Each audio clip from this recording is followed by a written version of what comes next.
선사와서 이 선생이 세상을 떠난 지 31년이 되는 무술년 1898 광무 2년에 문인 월성 최익현은 중암 김평묵이 지은 행장을 바탕으로 비문을 지어서 선생의 증손 이승조에게 주어 돌에 새기게 한다.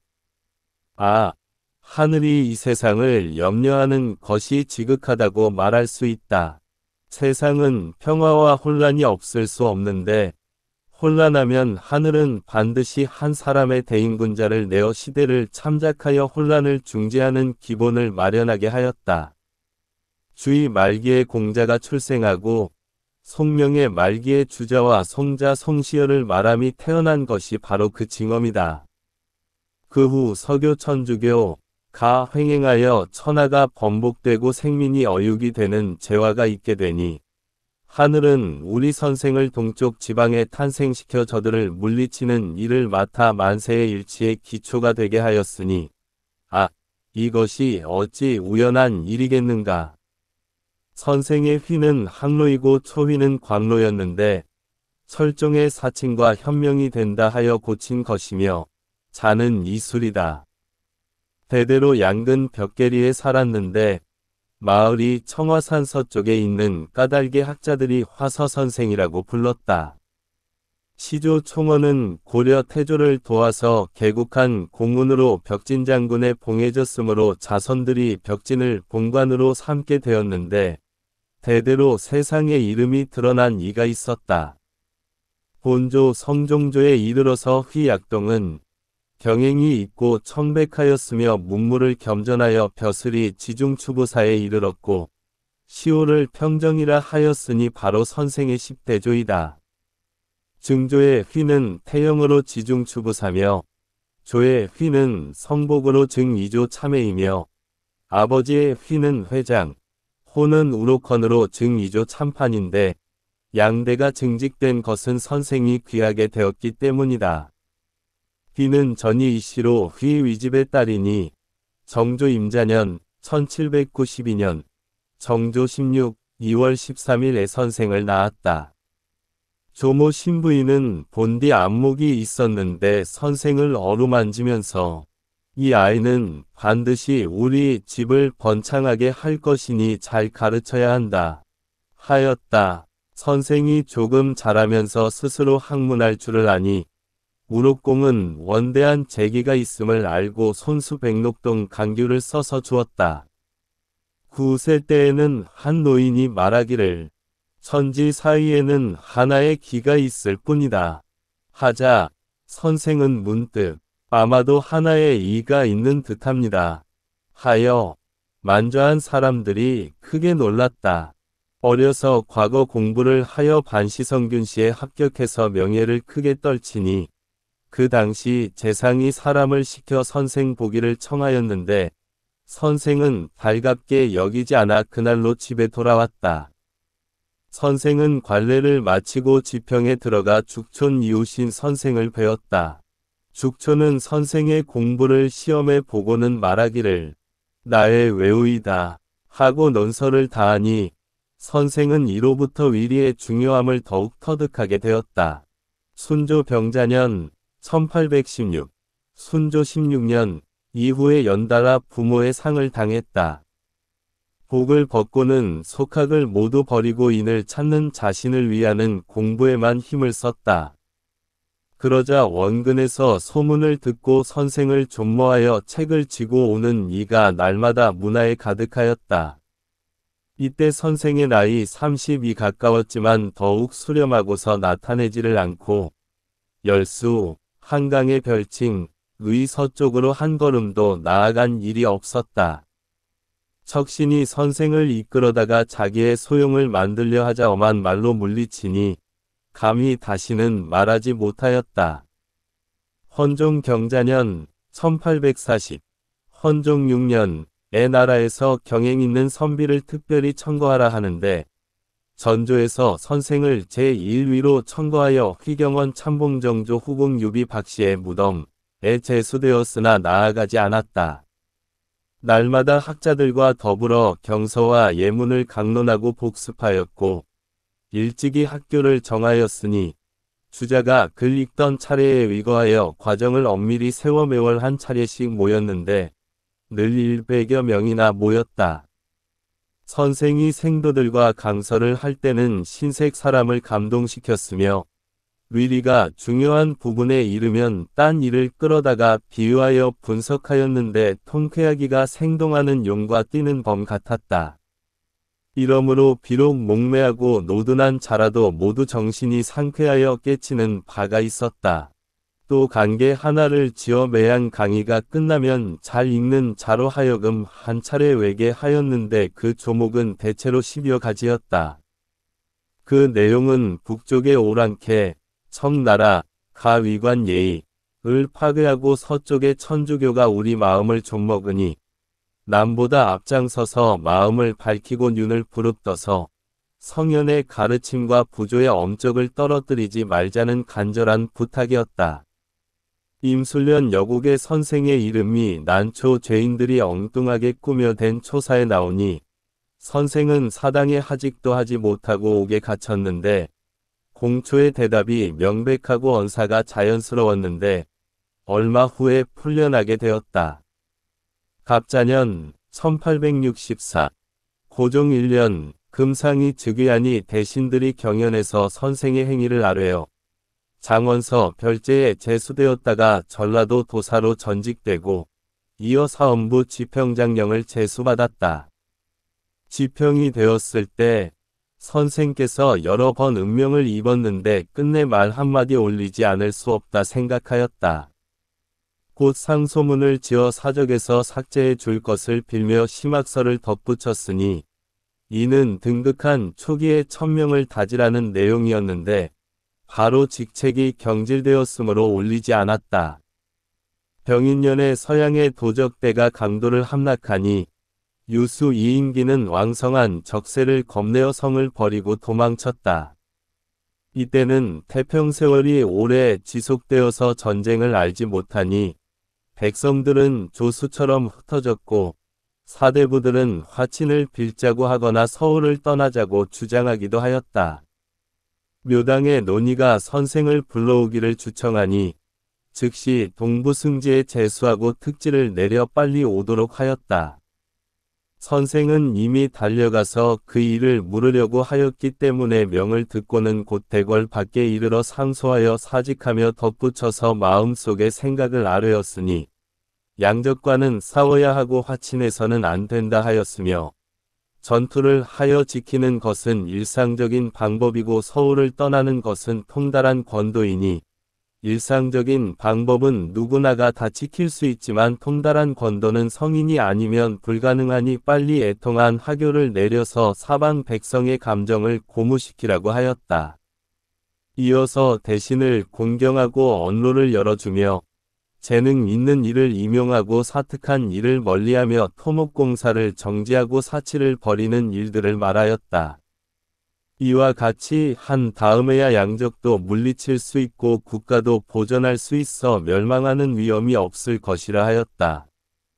그러자 상은 너그러운 비답을 내리고 패초를 그치지 않았다. 선생은 사은숙배하고 등대하였는데 소매에 넣고 간단한 차자를 상께 올렸으니 학문을 힘쓰고 마음을 바르게 하여 큰 근본을 세울 것을 청하였다. 이어서 장수를 절제하는 조정의 잘못을 말하였다. 얼마 후 선생은 공조 참판에 승진되고 정부 당상에 임명되어 부총관을 겸직하게 되었는데 3번 상소하여 사양하였다.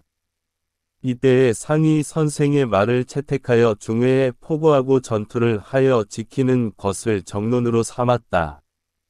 선생은 그에 덧붙여 아뢰기를 인원은 인성만큼 사람들에게 깊숙이 들어가지 못합니다.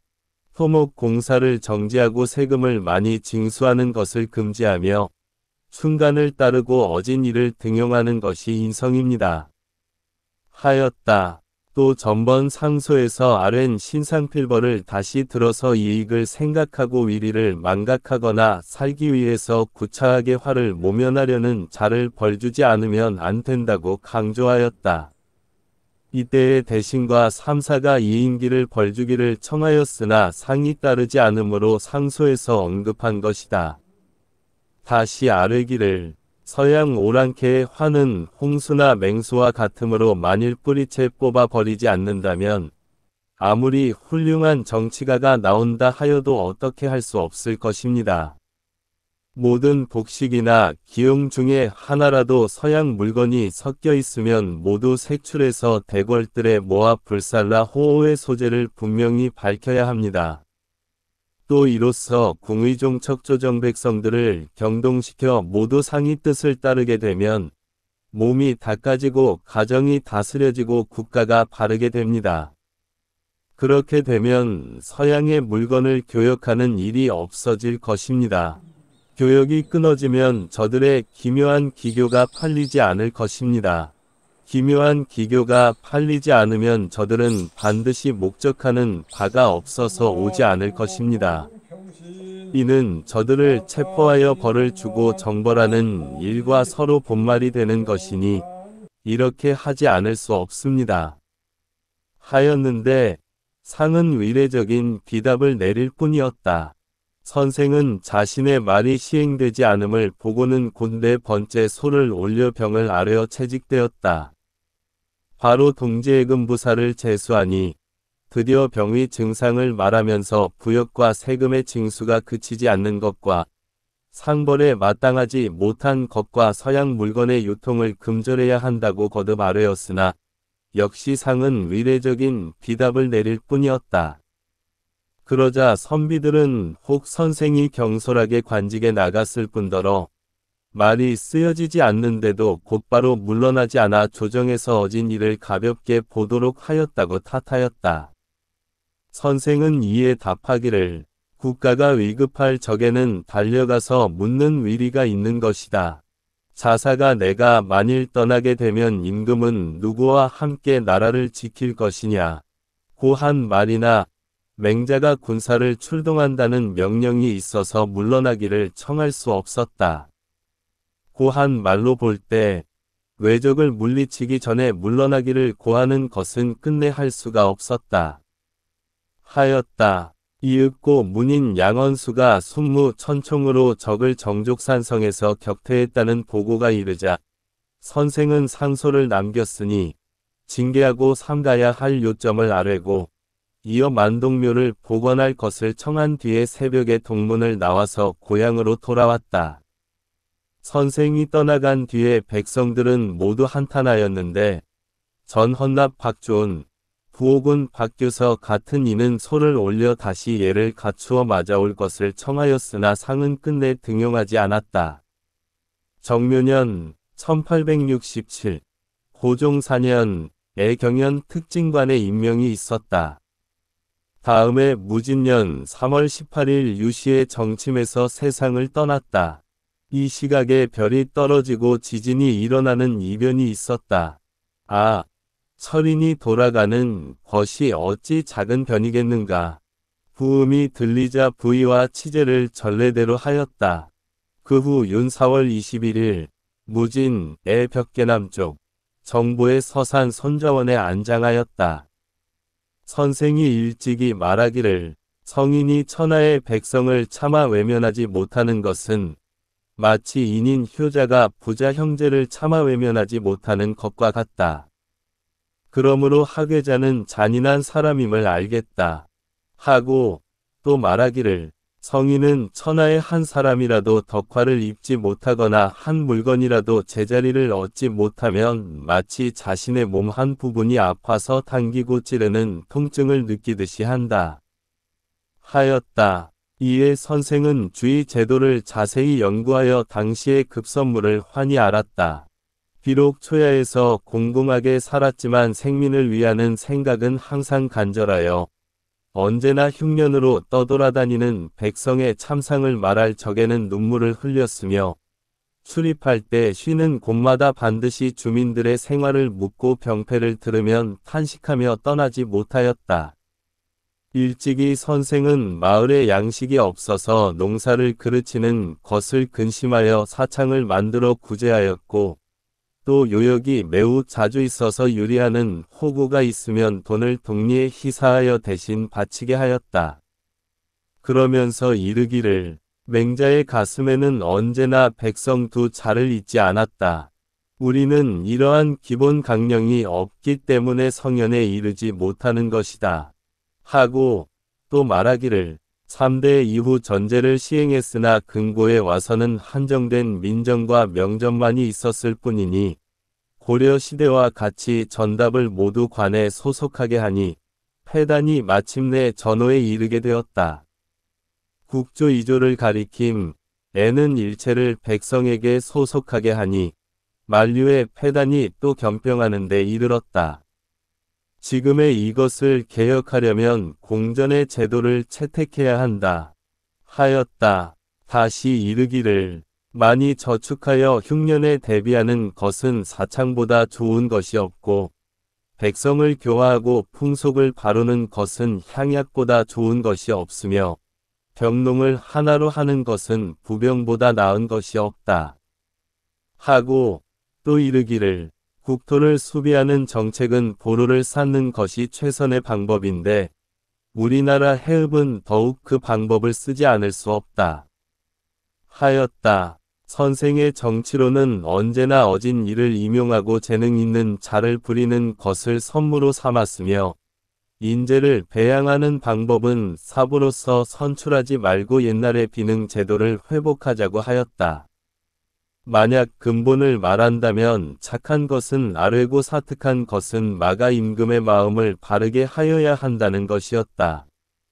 이러한 깊은 식견과 경륜이 강설에 나타난 것이니 모두 강곡하지 않은 것이 없었다. 선생은 재덕이 이미 넉넉하였고 어려서부터 과거 공부를 중단하고 스승도 없이 도에 나아가기를 용감하게 하였다. 그리하여 선생이 한창 도의 마음과 뜻을 쏟을 적에는 밤낮을 가리지 않고 침식도 잊은 채 몰두하여 늙어가는 것도 알지 못하였다. 그리하여 지혜가 나라를 다스릴 만하고 인으로 지켰으며 근본이 확립되어 덕에 온전하였다. 효제는 천륜을 다했고 충신은 도를 다했으며 부귀와 빈천으로 지조를 바꾸지 않았고 사생화복으로 마음을 움직이지 않았다. 선생은 나이가 더욱 많아지면서 내면에 쌓인 것도 더욱 성하였으니 자연스럽고 너그러워 서툴게 받아들이는 것을 볼 수 없었고 높고 깊으며 넓고 넓어서 그 언덕 끝을 볼 수 없었다. 선생은 몸이 점점 쇠하고 병드는데도 도리는 한계가 없으며 기욕은 타기 쉽고 본심은 보존하기 어렵다.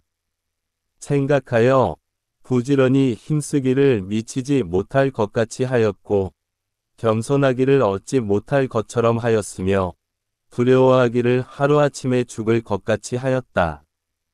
그가 이룩한 것은 대개 안전하고 완성하였지만 그의 마음을 헤아리건대 끝이 없다 하겠다.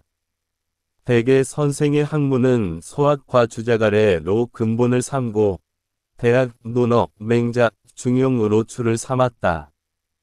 그런 다음 경사에 미처 차근차근 순서가 있었으며 주자를 공자 후의 일인자라고 여겨 경서의 전주주석을 위시하여 주자대전, 주자어류에 이르기까지 부모처럼 사랑하고 신명처럼 공경하였다. 이어 송자대전을 읽었는데 정조의 전체와 춘추의 대용이 이 책에 있음을 보고는 시조리와 종조리가 참으로 주자 이후의 정종이라고 생각하여 그를 존숭하고 신복하기를 주자에 다음가게 하였다. 그 문노의 정대함이 이러하였기 때문에 선생의 지행 공부가 경으로 일관하게 된 것이니 시대는 주자 송자와 다르지만 사실은 서로 부합하는 것이다. 그 심과 명덕을 논함에 있어서는 언제나 정자의 명명덕은 이치를 밝히는 것이다. 한 것과 심성처는 모두 한이다. 라고 한 말과 계몽위 심은 태극이다. 와 통서위 인심은 태극의 지령이다. 고 해석한 말로서 정론을 삼아 한 말로 단정을 내려 다음과 같이 말하였다. 역이란 것은 도와 현기를 합하여 이름한 것이므로 도의 일변만을 가리키면 태극이라 말하고 심이란 것은 이와 기를 합하여 이름한 것이므로 이 일변만을 가리키면 본심이라 한다. 도심주제천군기 수명덕 본엄 본체 천지지심이라는 것들은 모두 이 일변만을 말한 것이다. 만일에 기의 일본으로서 담일청명한 것을 본연지심에 해당시켜 명덕의 뜻을 해석하는 것은 옳지 못하다. 태극의 동정을 논하여 주자는 분명히 말하기를 태극은 동하여 양을 생하고 정하여 음을 생한다. 만일 태극이 동정함이 없어 동정을 전적으로 기기에만 의존한다면 태극은 공적에 빠지고 기기가 멋대로 하는 것이 된다. 하였으니 그렇다면 천지의 사이에 기기만 있으면 족하지 태극이 무슨 필요가 있겠는가. 하였다. 그리하여 시를 읊기를 일저일항고 풍판, 쟁도기하재판신, 양문주장사물자, 상도원유답기인, 내려왔다 올라갔다 풍판이 작동하니 기아가 풍판에 있다고들 하네. 이 물건 누가 주장하느냐 물으면 이 위에 밟는 이가 있다고 하오. 하였다. 그리고 사칠론성 정중화설인물성 동이변에 대해서는 모두 선배들이 해결하지 못한 것들이었는데 선생이 모두 한 말로 분석하여 동이득실을 그 극치까지 밝혔으며 제왕의 소목의 차설을 논함에는 승통을 중시하고 사속생가를 가리킴 은 끊었으며 춘추의 존양지의를 논함에는 오랑캐와 중화를 구별하고 향배를 밝혔는데 때로는 전현들이 다하지 못한 뜻을 밝혔으니 문집에서 충분히 상고할 만하다. 주역에 대해서는 전의동이 서기를 지었고 주자의 글에 있어서는 주자대전처의 집보와 집차를 지었으며 정자의 글에 있어서는 집이가 있다. 또 나정함 명나라 나흠순의 곤지기를 취하여 하나하나 그 잘못을 지적하고 변증하였는데 곤지기기위란 것이 바로 그것이다. 또 이르기를 원 나라가 오랑캐로 중국을 더럽혔는데도 속강목에는 글을 크게 써서 황제라 칭하여 정통을 주었으니 이후 만세의 오랑캐를 엄하게 방어하는 도리가 아니다. 하고 문인 유중교를 시켜 송원사강목을 편찬하였는데 원의 왕통을 삭제하여 참칭한 나라의 예에 의하게 하였다. 이어 말하기를 우리나라가 고려 때부터 점점 오랑캐에서 중화로 변한 사실이 있으며 중국이 멸망되고 서양 오랑캐가 혼잡을 피우는 이때에 있어서는 그 위치가 마치 주역 밖의 상구효의 일양과 같으니 마땅히 서두에 글을 표하여 서서 백대에 밝게 알리어 사방의 오랑캐들에게 법을 보여야 한다. 하고 매년 기원 아래에 고려 연대를 두 줄로 쓰고 우리 역사를 간략하게 기재하도록 하고는 총괄하여 송원화동사 평강목이라고 이름하였다. 또 김평묵에게 명하여 함께 그 서법을 정리하고 취지를 밝히도록 하였으니 이 몇 가지 일은 모두 천고의 큰 업적이었다. 중국의 도가 망하면 이적과 금수가 이르게 된다. 북쪽의 오랑캐는 이적이기 때문에 오히려 말할 수 있지만 서양 금수는 말할 것조차 없다. 생각하여 이에 생명을 걸고서 그들을 공격하였으며 앞으로 그 화가 만연될 것이라고 강력히 주장하였다. 어떤 이가 말하기를 서양의 역법산 수의학 기물 등의 교묘한 것은 중국이 미칠 바가 아니다. 하자 선생은 변론하기를 이들의 장점은 벌레나 물고기의 편벽된 지식과 왜곡된 식견에 불과한 것이다. 꿀벌은 꿀을 만들지만 여가 제 황공의 황관으로 음식 요리를 잘함. 은꿀을 만들지 못하고 교어 고기처럼 물속에 사는 인어로 비단을 잘 짠다고 함. 은 비단을 짜지만 노반 노예공 때의 교장은 비단을 짜지 못하니 이것은 어찌 그 지혜가 꿀벌과 교어보다 부족해서겠는가. 벌레나 물고기는 어디까지나 벌레와 물고기요. 인류는 어디까지나 인류인 것이니 혼합하여 같이 평가할 수는 없다. 하였다. 그리고 또 이르기를 서양 오랑캐가 반드시 그 술책을 전파하기 위하여 어리석은 백성들을 현혹시켜 널리 내응을 맺어서 그들이 하고 싶은 것을 멋대로 할 것이다. 지금 천하는 서양에 중독된 지가 오래여서 위복음 식성학 기물들이 모두 섞여 있는데도 그것을 깨닫지 못하니 몇 해 못되어 어육의 참화를 당하게 될 것이다. 하였다. 그 당시는 식자층도 지나친 생각이라고 여겼는데 얼마 후 천하의 화가 과연 이와 같이 말할 수 없게 되니 사람들은 모두 그 선견지명에 감복하였다. 뿐만 아니라 천문지리상 수윤려 등에 대해서도 여러 가지로 연구를 거듭하여 홀로 대위를 깨우쳤다. 선생이 돌아가신 뒤에 문인들이 그 유고를 수집하여 문집 수십 권을 만들고 다시 대체에 큰 관계가 있고 인용에 절실한 것을 골라 화서선생하언이라 이름하였는데 대개 12권 36편이었다.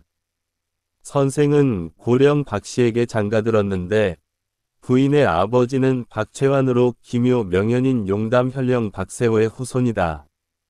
선생의 벼슬에 따라 정부인에 봉해졌는데 정숙하고 유순하여 내조의 결함이 없었다. 삼남이녀를 낳았으니 맏아들 이주는 성균생원으로 문장과 학식이 사료에 우뚝하였고 차남 이박은 학행으로 천거되어 감역을 지냈고 삼남 이소이며 딸들은 장회진 김재룡에게 시집갔다.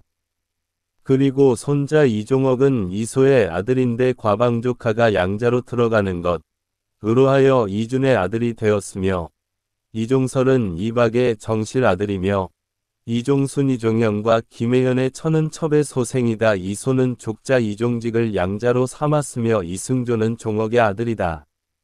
내외의 증손연소는 많아서 다 기록할 수가 없다. 대체로 인류가 세상에 있은 후부터 도가 천하에 위탁된 것이 3단계를 겪었다. 1단계는 상고시대이니 도가 위로 임금에게 있어 선정을 하였으니 이는 복희씨로부터 주공까지이다. 2단계는 중고시대로 도가 아래로 신하에게 있어 진유가 나왔으니 이는 공맹정주들이다. 3단계는 근대이니 위로 임금이나 아래로 신하에게 도가 없고 도가 외국, 중국을 주로 삼아 우리나라를 지칭하는 말에 있었으니 송자, 송시열을 가리킴이 바로 그분이다. 송자의 학문은 율곡을 할아버지로 하고 사계 김장생을 아버지로 하여 주자의 채용전부를 받았다. 그런 까닭에 훌륭한 광렬이 옛 성인과 나란히 짝하게 된 것이다.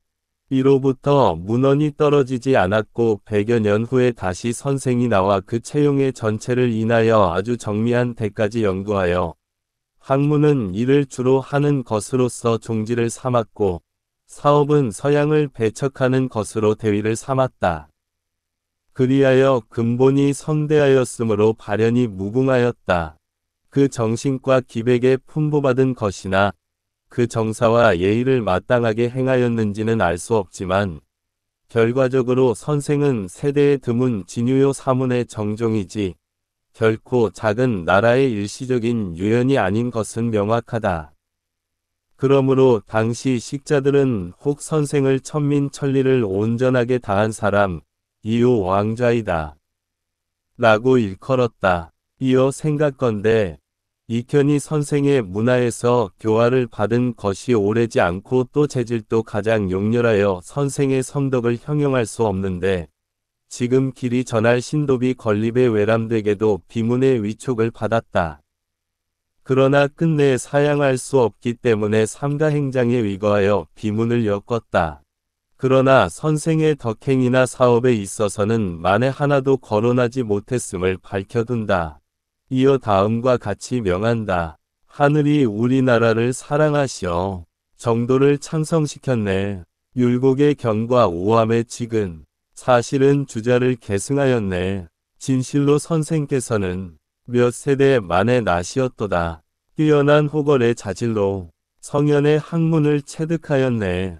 경을 주로 하고 이를 밝히며 도로서 물을 다스려 채용이 서로 틈이 없고 현미가 오직 하나이었네. 마음에는 도기가 있으니 비유하면 장수와 역도 같고 기에서 이 욕이 나누어지니 비유하면 아들과 도적 같네. 좀비의 위치를 바로잡고 명토함이 어긋나지 않았네. 이 법칙 아니었다면 천지는 번복되었으리. 지가 미치고 인으로 지켜 후처라고도 소상하였네. 그 입을 누가 막으랴. 나는 힐난할 수 없네. 동쪽 언덕을 배회하면서 몰라주는 것 후회 안았네. 볕을 내리면 사양을 하니 숨어 살기를 더욱 깊이 하였지만 근심하는 바 있었으니 자나 깨나 백성이었네. 주관이 아무리 옛것이나 지금에 시행할 수 있다고 전제설과 여족도를 찬란하게 윤색하여 정사에 베풀 만하였네. 금상이 등극한 처음에 추천되어 나라의 은총 입었네. 드러난 용이 밭에 있으니 조야는 윤을 씻고 기대하였네. 문석에서 옷차림 바르게 하고 한 말씀 뜻이 깊었네. 백성들은 두 손 모아 축원하고 적은 듣고 간담이 서늘하였네. 병으로 사직하고 고향에 돌아가니 그 경륜 쓰여지지 못하였네. 한가로이 살다 여생을 마치니 해처럼 빛나고 옥처럼 깨끗하네. 다행히 이 돌을 보존하여 100세 후 성인을 기다리네. 성리의 본말, 학문의 주지, 한식존량 등 대의 수십 가지이네. 그 책이 집에 가득하니 남긴 빛 찬란하여라. 공맹의 도를 전수하고 주송의 학을 넓혔네. 시대가 더욱 어려웠으니 그 공로 잊을 수 있으랴. 천민이여 왕좌라. 식자들은 모두 칭찬하네. 후세의 현인이 나오더라도 내 말을 아첨이라 하지 않으리. 2023년 9월 25일 평정공 청백리 노촌 이학동의 차남 이승원 후손 34세손 승지공 덕명 이선동 동영상 편집